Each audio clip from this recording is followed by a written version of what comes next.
er vi i gang. Og i dag, der skal vi jo lave den her opgave omkring, hvem er vi? Ej, en fed video, men det er en ny trend her på TikTok. Hvad er meningen med livet? Hvorfor er jeg egentlig her? En måge! Hold da op et lavt ligestal. Nu ligger han snart udenfor.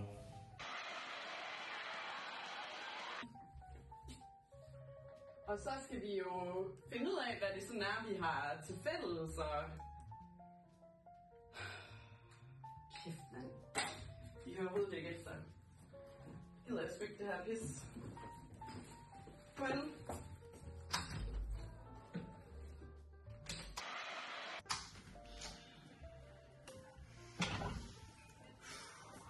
For helvede altså.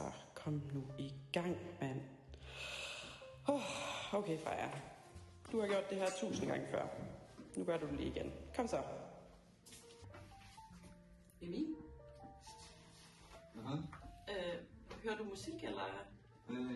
Ja. Ja, men vi skal til at i gang nu, så jeg tænker, du skal slukke musikken, og så kan vi arbejde sammen som gruppe. Ja. Mike? Mike, er du med? Så lige at filosofere. Okay. Vi går i gang nu. Nicoline? Ja, Hvad laver du? jeg sidder lige og tjekker de nyeste trends på TikTok. Okay. Jeg tænker, du skal lægge telefonen væk, så vi kan gå i gang. Ja. Anders? Lige et øjeblik, jeg mangler lige en tid. Det har du altså ikke tid til, vel? Kom nu. Så hvad har I til fælles i gruppen, fagligt og personligt? På hvilke områder ligner jeres fag hinanden?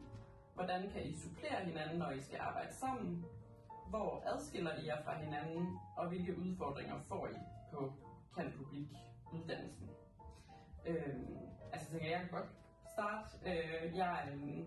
Jeg tænker, at jeg er rigtig god til det her med sådan at bygge relationer og opsøge kilder, snakke sådan interview, og jeg tør godt at spørge ind til ting, der måske er sådan lidt på kanten nogle gange og sådan noget. Så det, jeg kan sagtens lave et interview eller noget af den stil.